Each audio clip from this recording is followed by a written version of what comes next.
Okay, first of all, thank you very much for the invitation to join your discussion today. It's really a great pleasure for me.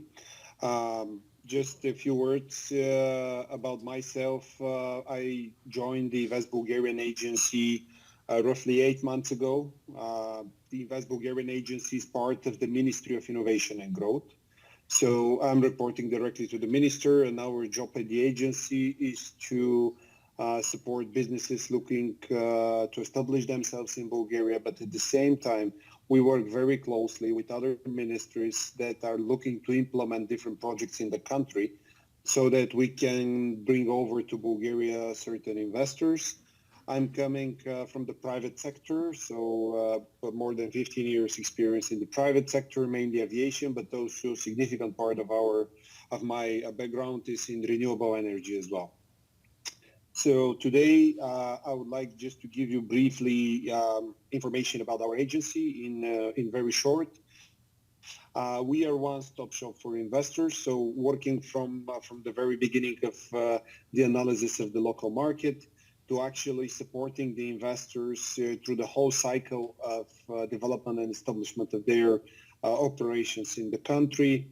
We are also, as I mentioned, tightly working with government institutions to implement different projects in the country, but at the same time, we are creating those synergies between the new investors and the existing ecosystem in Bulgaria. So we are very keen to work closely with investors that are already in the country, provide them aftercare support, but also work with them to be an active part in establishment of the new investors.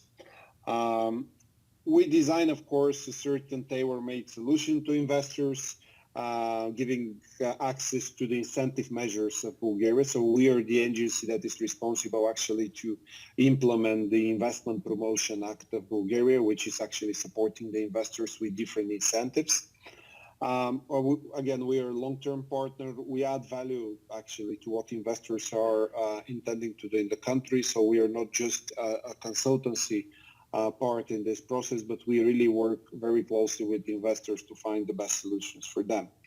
And what we are really looking for is to change our processes and procedures in order to be agile enough to support investors in a very fast manner, because what we discovered is that this is one of the most important things nowadays.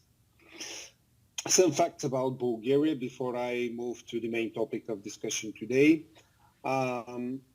Bulgaria, in terms of population, roughly 7 million people, located in Eastern Europe.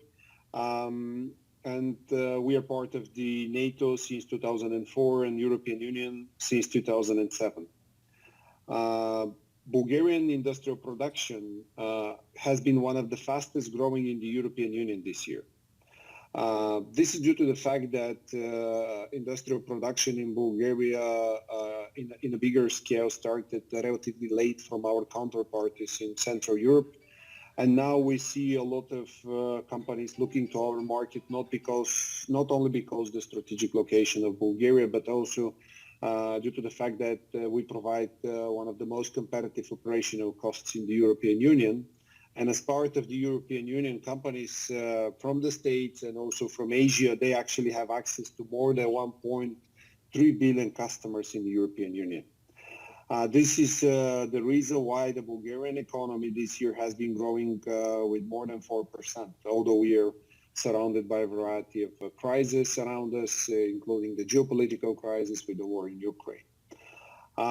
Another fact that really contributes to the strong industrial position of Bulgaria is our production capacity to produce electricity. We are actually the third biggest exporter in the European Union of electricity. We export roughly 33 to 40% of our daily production.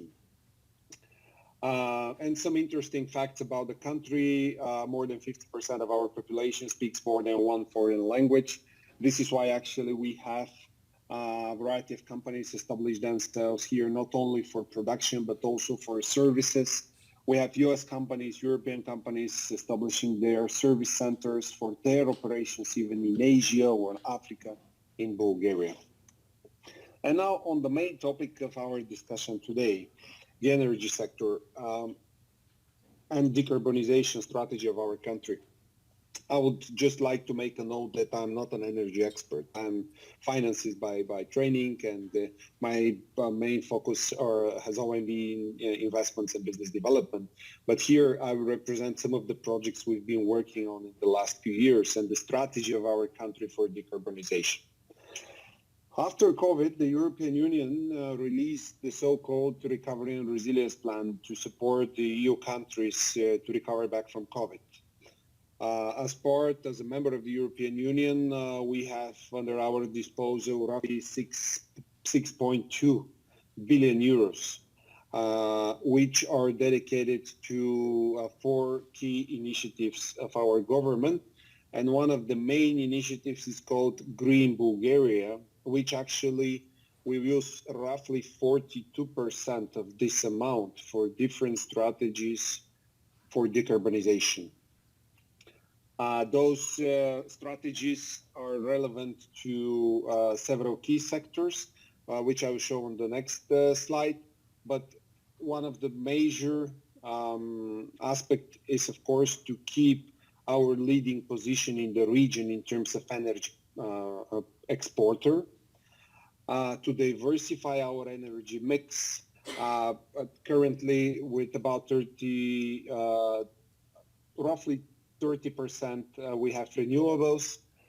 We have about 45% nuclear power, and then we have fossil fuels from our coal facilities with another 30%. We also have hydro power and storage, pumped hydro storage as well.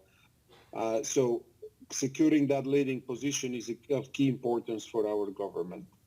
And since we have been exporting between 30 to 40% of electricity, we are actually a very important factor for our neighboring countries like Greece, for example, where, especially in the summer, Bulgaria actually balanced the network in Greece. So we are looking to diversify our energy resources. We're looking to increase the amount of renewables, roughly to about 30%, which is basically matching the vision of the European Union for 2030 and following that to 2050. And because of that, we actually are looking to establish also alternative sources of power. Just giving you an example, Bulgaria was one of the first countries together with Poland that was cut from the Russian gas supply. It was in March this year. So we were fully dependent on Russian gas. Just for less than 6 months, we managed to complete the Interconnector between Bulgaria and Greece. And now 1/3 of our gas supply is already diversified from Azerbaijan. And this led to significant decrease of the gas prices in Bulgaria. Only in the last month, we have about 40% decrease of the prices for the business, of natural gas prices for the business. Just to give you a number, currently the gas price for November per megawatt hour in Bulgaria is about 64 euro per megawatt hour. At the same time, due to the very high prices of electricity from June to August, and even now, our government accepted a program to support the business. And since the beginning of the year, the government paid more than 2 billion euros in direct subsidies to the business on the price of the electricity, which is above 125 euro per megawatt hour. So everything above that on the market price is actually covered by the government at the moment. This is how our businesses managed to continue their sustainable operation. And Bulgaria industrial production was for 2 months in a row in June and July this year, the fastest growing in the European Union. And now some projects that we currently envision in Bulgaria. Some of them are part of our recovery and resilience plan. Some of them are financed by the national budget. This includes 6,000 megawatt hours of energy storage infrastructure. This infrastructure will be developed on a national storage grid. It would be mix of short and long duration batteries mainly that will be designed and installed at specific locations, preferably closer to the main substations, because those battery storage systems, they will not only be used for renewables, but also they should be able to be charged from the national grid using also other sources of energy like nuclear, for example.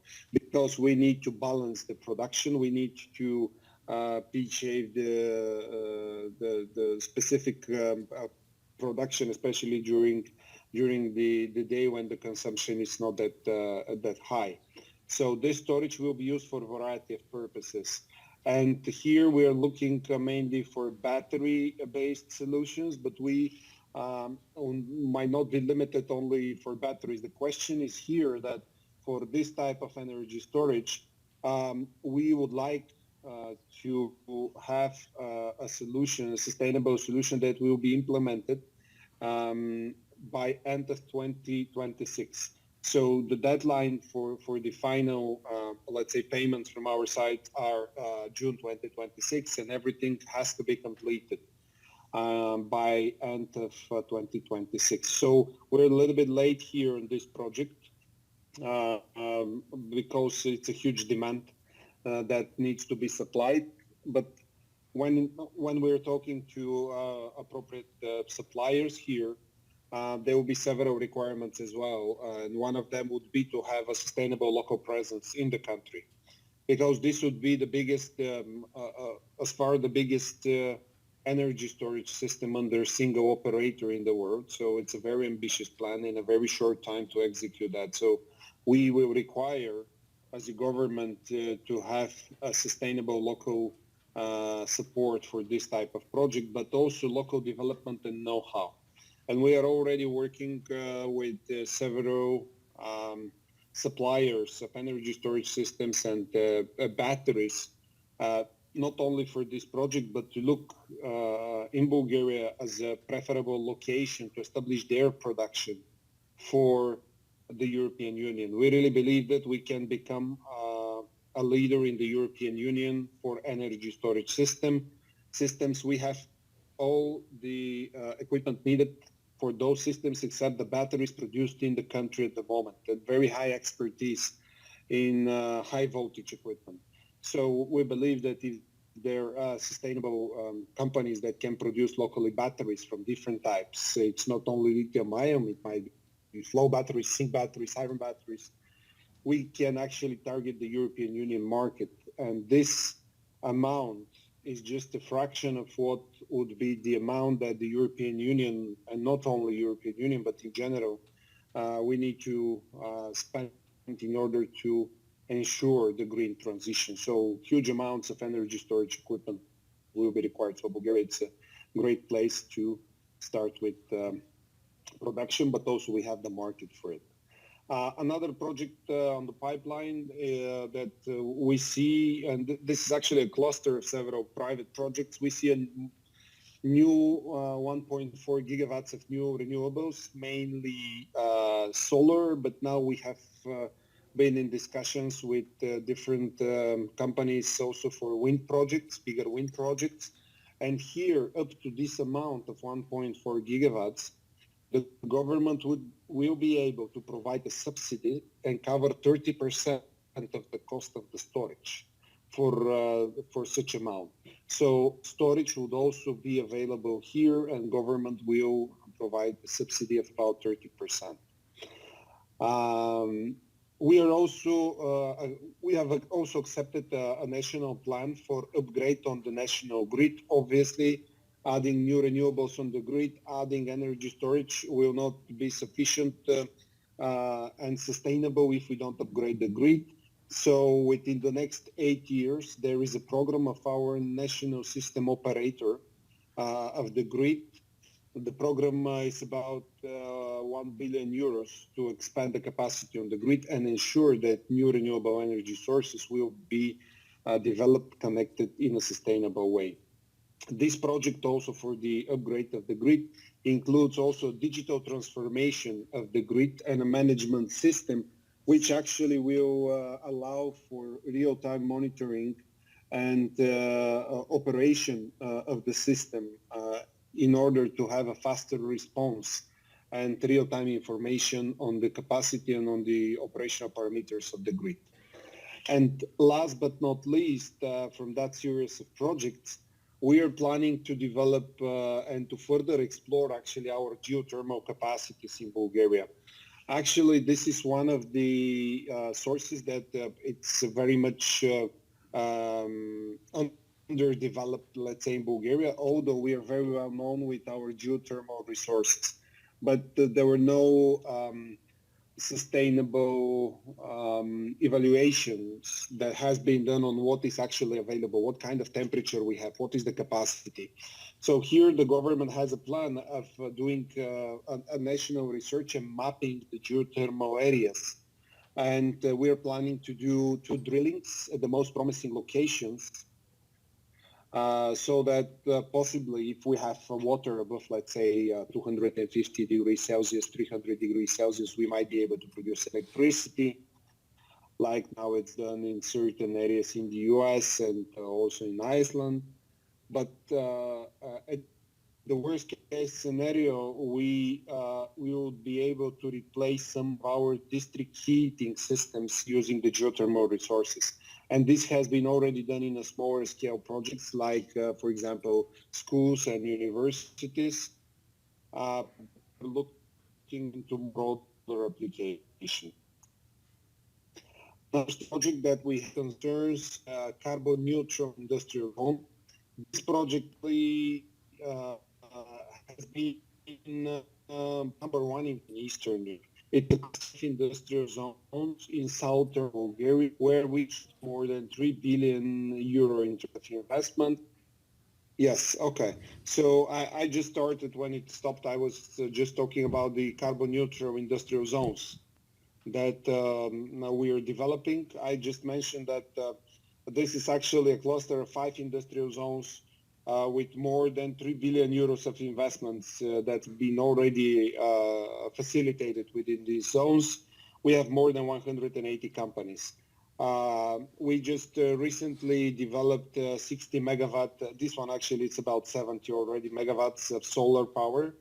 And now there are several initiatives from the companies to not only the companies that are already in the zone, but also private investors developing solar parks, mainly because this area is very favorable for solar, and also storage systems very nearby the industrial zones. We are looking actually to stimulate the development of industrial zones and also solar parks that are actually for own use. So we are not connecting usually those to the grid, but we're using batteries to balance the whole system. And actually, this is allowing us to provide a sustainable and a cheaper electricity within the industrial zone. And as you can see, we have just built about 3.2 million square meters area, and we have twice more within this area. Currently, within this zone, there are several initiatives for adding about 320 megawatts of new renewables. Another interesting project, which is still not that mature, but we have done a lot together with the European Commission and also strategic partners from the industry. The project is called Lion Hydrogen Valley, which is actually the biggest hydrogen valley in Europe. About 380,000 tons of green hydrogen produced per year. And here we have this project again in southeast Bulgaria. In terms of hydrogen valley, you can see the different capacities of solar that would be needed for this project. But why we have chosen that location? First, we have here our fossil fuel electricity production facilities, which will be shut down at some point. Obviously, it will not be now because the crisis is pushing us, but in the future, we're going to transform them into other industrial production. So we are planning to have the hydrogen valley in this area, also because currently we have fertilizers production here. So from green hydrogen, production of ammonia, and then fertilizers. And from the rest of the hydrogen, because there's a huge amount, what is the plan actually to develop with this, again, strategic partners, a new pipeline close to the current South Stream line that will bring the hydrogen actually to Western Europe. And there are a few more projects in Europe for green hydrogen that possibly might be connected at some point to such a pipeline. Again, this project is still especially for the pipe in an evaluation phase. We are more advanced now with the design of the hydrogen valley, and we just inaugurated this project about 7-8 months ago. So this is something which would also be a key priority for our government. And one more project, which is project supported by the European Commission, but also it will be supported by the Bulgarian government. We have a Bulgaria cement plant that secured EU grants for innovative carbon capturing technology and storage of this CO2 in underground gas field that was already used. So this project will actually capture the CO2 since this location is very close to the Black Sea, and these gas resources were found in the Black Sea. So now what we are going to do actually is to capture the CO2, build the pipelines, and store this captured CO2 in the old gas resources that we already had in the Black Sea. This project, as you can see here, it was announced in July. The support from the European Commission currently is more than 200 million euros. And from different innovation grants, the whole project will be roughly 1.8 billion euros. And last but not least, I decided to show you also very interesting innovation from Bulgaria, which is again bringing a way to decarbonize certain operations. This is actually the world's first cargo drone airline, which was approved by the European Commission for autonomous flights within Europe. And this cargo drone is actually flying up to 250 kilometers, between 2 to 4 times cheaper than the current conventional modes of transportation. But most importantly, it's 90% with lower emission than the current transportation options running on synthetic fuel. So this Cargo Drone Airline, they are not just producing, it's a private company, they're not just producing the aircraft, but they develop a full network of airports within Europe, but not only, also Middle East and Australia actually.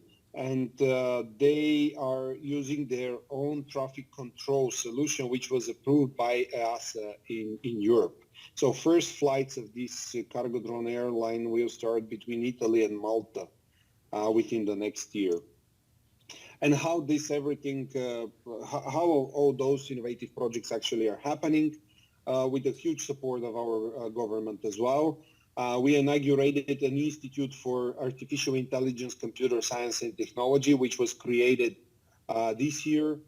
Since I'm already ahead of the time, just very briefly, this is a very high-class institute supported by the Swiss ETH Zurich and the Polytechnics of Lausanne. Our government put more than $100 million in this project, and we also have the industry that supported this project, companies like Google, Amazon, and DeepMind.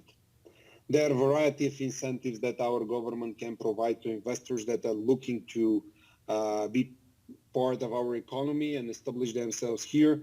Besides the incentives to create operations in Bulgaria, we are also having a talent pool. And we are actually the third in the world in terms of IT specialists per capita. So besides the market opportunities that we offer as a new project on the pipeline, Bulgaria provides a lot of opportunities for efficient operation and access to European markets, and not only. Here, just briefly, a summary of why someone should choose Bulgaria. I mentioned most of it, but in general, access to the European Union, Africa, and the Middle East, as well as very educated and skilled workforce. Sustainability, again, because we are part of EU and NATO with the currency board, we are going to be part of the Eurozone very soon. So this will bring additional confidence to the investors. So this was all from me. If you have any questions, I'll be very happy to reply. Thank you.